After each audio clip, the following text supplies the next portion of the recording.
Yo, so it is game 5 time, playing the Melonheads, who are a hot start team right now, getting off to a 4-0 start. So we're gonna have all our hands full here with the Melonheads. We got a 2-game lead in our division, so let's keep adding to that. So it looks like we're playing at Shoeffler again. It's a popular place around in this league, and we'll get my typical starting lineup here, and we get stretched down low. We had a little bit of an off game last time, but so did Jacinda, but she did rack up 8 points for us. So check their roster real quick. Ronnie Dobbs, who is a very good all-around player. He's poor inside shooting, but he's not a bad player. Lara Nunez and Johnny Omar are pretty similar players.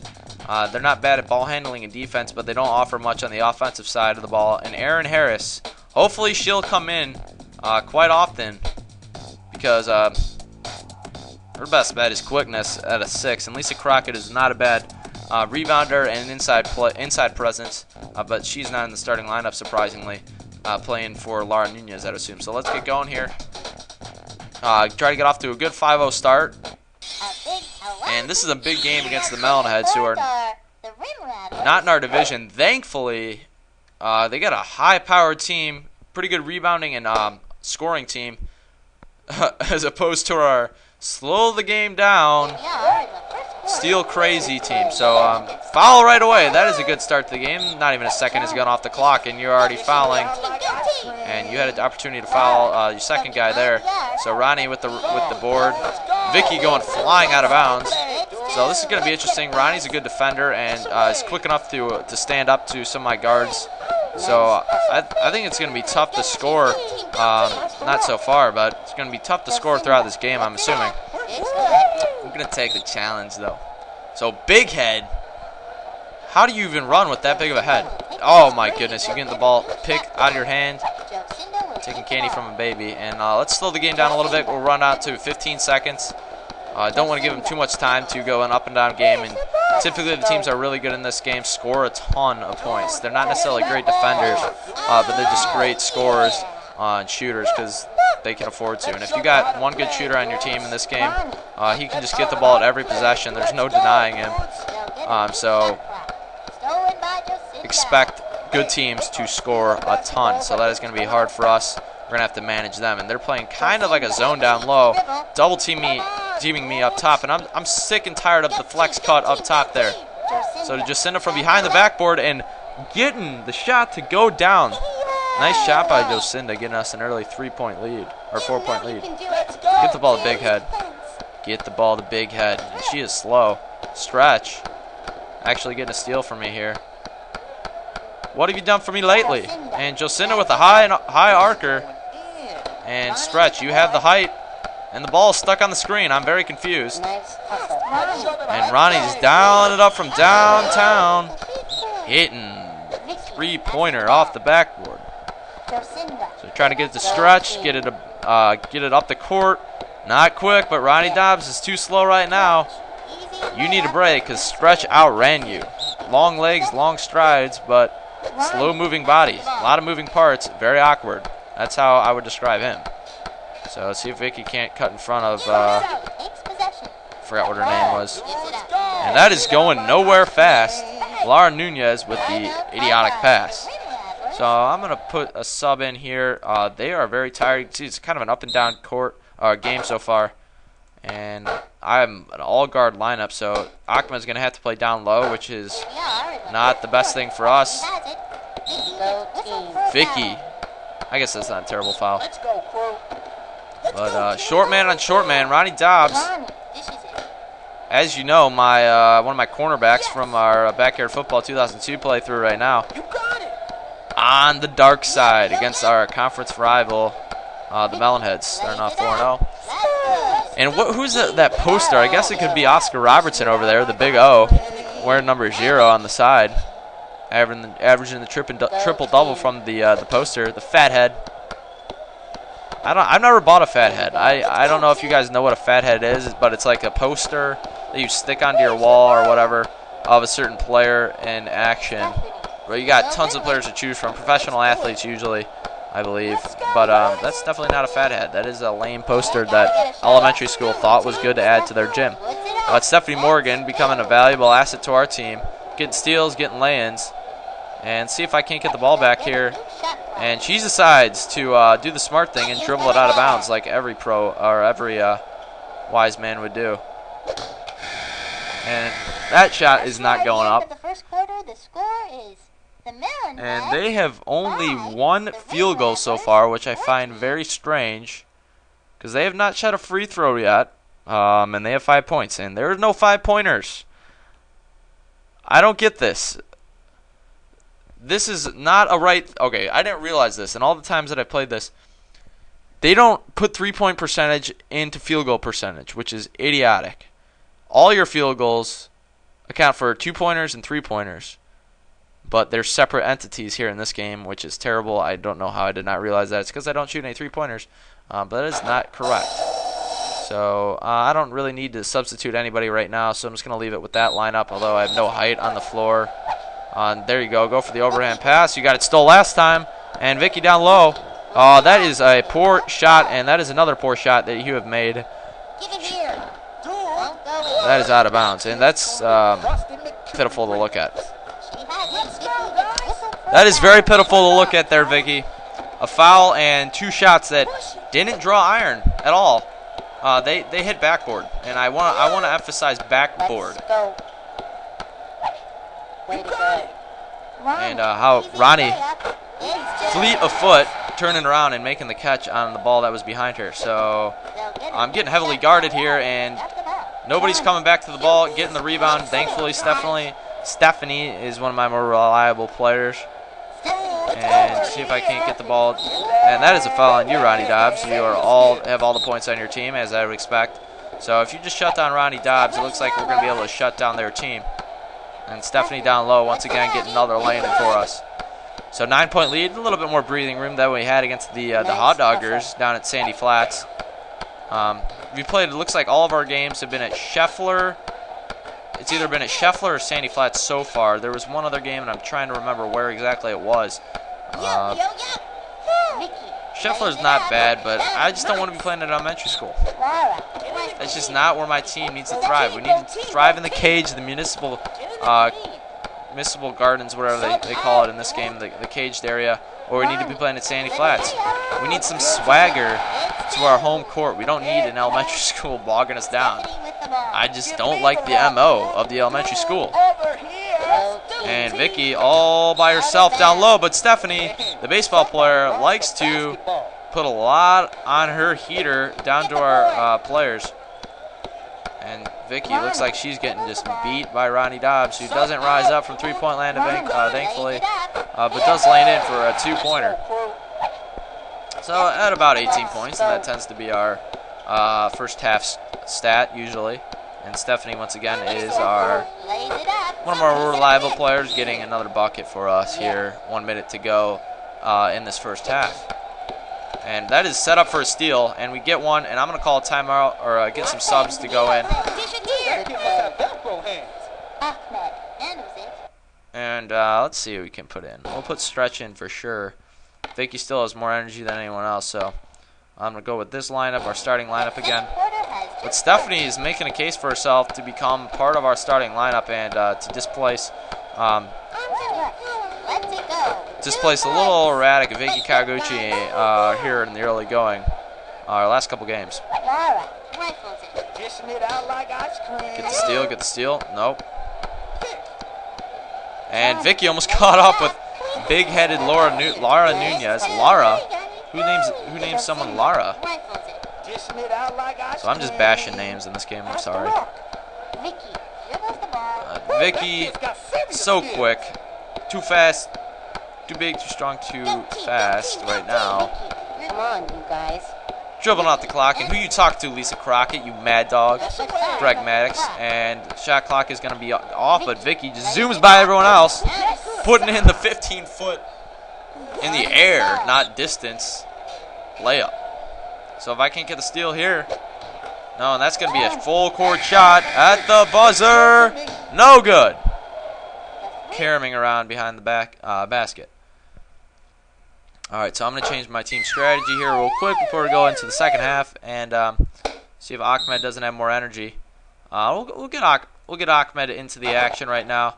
Check the scoreboard, see how everyone's doing points wise. Ahmed's got 0 points. Pretty balanced. Other than that, Stretch has got 4, thankfully, and they are not balanced. They need to get Lisa Crockett in there. They need a down low presence.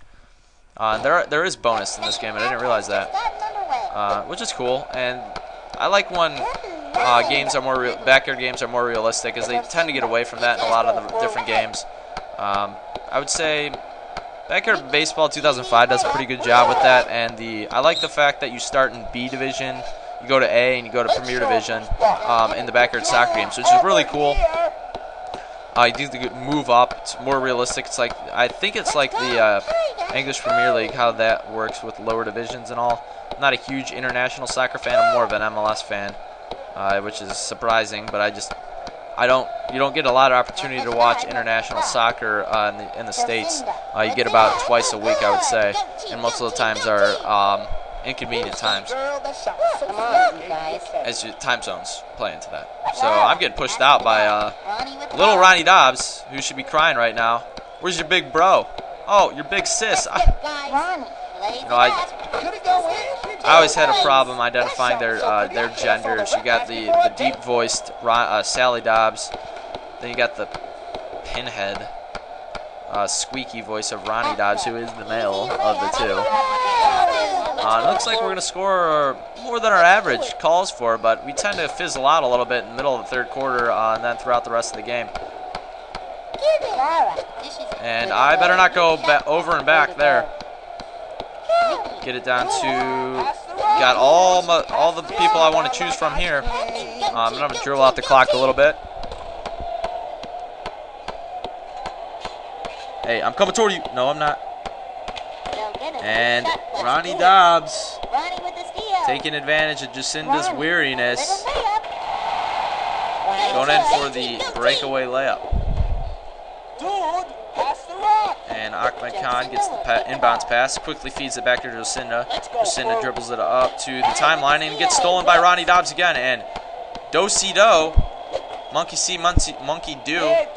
I ain't there. Don't pass it to a ghost. Eyes on the ball. That pass was off by about 45 feet. And getting stolen left and right by either side. This is just a sloppy play right now. And we'll get Ronnie to get it out of her hand at least. And that's what happens when you force it from Ronnie Dobbs or any star player, because each team tends to have one backyard player, or like the Sneakers have Thor Herring. That player tends to be the best on their team unless it's some lowly player like, I don't know. Sidney Weber's not all that great, and that is a problem. Could it go in? That is a very stupid question of you. People say there are no stupid questions. I just heard one. And Ahmed gets the pass. He hasn't touched the ball in a while. And let's see if I can't hold for the last shot of this quarter. And it looks like I'm getting a pretty wide open shot here down the lane. Able to dribble in between defenders, and it looks like they're going to be calling a timeout here. Might as well take advantage of this and replace Vicky there. Get Justin to be at the forward, and we'll have that lineup going into the fourth quarter. So Lisa Crockett, they're finally taking my word for it, and she's still dribbling. That's not allowed when you're inbounding the ball anyways, but she likes to. And we're dominating in assists, turnovers, and steals, which is good. Playing a little clean game here. They're somehow still shooting higher percentage than us at 87%, but that is just the weirdness of backyard basketball and the unrealistic of backyard basketball, the original. Backyard 2004, you can shoot from longer range, but you can still score like a demon. Breaking away, and I'm going to try to get Stretch a pass here, get him a point down low. Trying to get him into double figures for once. See if I can boost his stats here. As I said before, I want to get his skills up from where they're at right now. I don't know if I'm going to do multiple seasons with this team. I might in other backyard sports, but backyard basketball is probably my least favorite. Backyard hockey and basketball are my two least favorite, along with backyard football 2004. Those are my lowest three. And Lisa Crockett, inside presence, as I said before, good inside shooter and rebounder, pretty good defender as well, but cranky pants, so kind of a negative emotionally in the clubhouse. if there is one. And get it away from Ronnie. Oh, as I would expect, Ronnie Dobbs picking it from stretch. Thankfully, not stepping out of bounds, and there I do step out of bounds, and it's getting closer than we'd have liked. I don't know if I'm going to be able to break the 40 points. And stretch with the block and the steal. That's what I like to see out of my custom player. So, better than Jeremiah from our Backyard Football 2002 can tell me that much. And get an inside shot going, and that's knocked away by a Melonhead. You're a Melonhead. Sounds like an insult. I'm a rim rattler. It's not an insult. And I'm going to call a timeout here. Looks like I'm going to need one. I'm going to get the shot clock down a little bit, and then I'm going to call a timeout around 1 minute mark. We should be fine, though, in waiting out the clock, considering the games are only 3 minutes for each quarter. That really benefits you if you're able to dribble out the clock. And if there was no shot clock, I mean, you could win the game like 8-4. And 1 on the shot clock, able to get the timeout, ideally. And that takes a lot of micromanaging. It is hard to do that. And we'll go with... I'm going to keep Stephanie in. Not a huge decision, but might as well. It's the fourth quarter. And get it to Ahmed up top, and it gets stolen. Oh, I have never seen that before. And Stephanie trying amongst the trees, and it's only a 2-score game now, so I'm going to have to get a shot off sometime here, get it to Vicky. But Ahmed putting on the burners, driving the lane, and putting the layup in. So getting us a more comfortable lead, and see if we can't get to our game average, close to our first 2 game average, 38 points. So it gets Ronnie is a pretty good defender, I do have to say that. Stephanie and Ronnie are all defense team for sure. Good job by Ahmed screening off Lisa there. And I have a timeout to use, so I'm just going to use that timeout here at the end. Oh, yeah. And this is a sloppy play back and forth here, and hopefully Ronnie doesn't get the steal. Ronnie does not, and I don't need to call a timeout. I can just dribble out the clock now, and it looks like we're going to get the 36-28 win, 5th game of the season, and knock off the only undefeated in the front, I believe it's the front yard conference, and that is it. No need to take a shot, and we start off the season 5-0. NBA basketball is in the books. Both these teams showed a lot of heart today, Sonny, but only one of them's walking away with the W. Woo, the Rim Rattlers were playing sky high today. The final score is the Melonheads 28, the Rim Rattlers 36. Now let's go live to Barry DJ, who's courtside with today's 110% juice player of the game. Yeah, thanks, Sonny. Yo, let's have some serious applause for the player of the game, Jocinda MVP Smith. One last question. Do you think Sonny likes me? I mean, likes me? Our team gave 110%, and we came out on top. Oh, that's cool. We're out like the tonsils. And remember, kids, if you're up against a player of note and he starts to gloat, put 110% juice in your throat and you'll make him a goat. My work is done here, Sonny. Back to you. That's all, folks. For Barry DJ, this is Sunny Day. We'll see you next time on the BBA Broadcasting Network. Good old sports cliches. We never hear enough of them. And somehow we outshot the Melonheads. So, Jocinda 5 assists in 1 game. Game MVP as well. And that is her nickname. So, fittingly, she gets the MVP. Taking on the Jammers, our first divisional matchup. And the Jammers are 3-2. So, that'll be a big game for us. We can knock them off and get a 3-game lead here in the early going in our division. But without further ado, we'll check league leaders after next game in Game 6. When we hopefully take down the Jammers, we're playing at home. We got to take advantage of this because we don't play the Jammers until Game 15. So, thanks for watching Game 5. It was a nice win for us. We're getting about every score you can get in the 30s. That is a multiple of 2. And then we'll hope to take down the Jammers in our second home game of the season. So, see you guys then. The people would say the fourth quarter mark of the season. I'd say the third. So, see you then.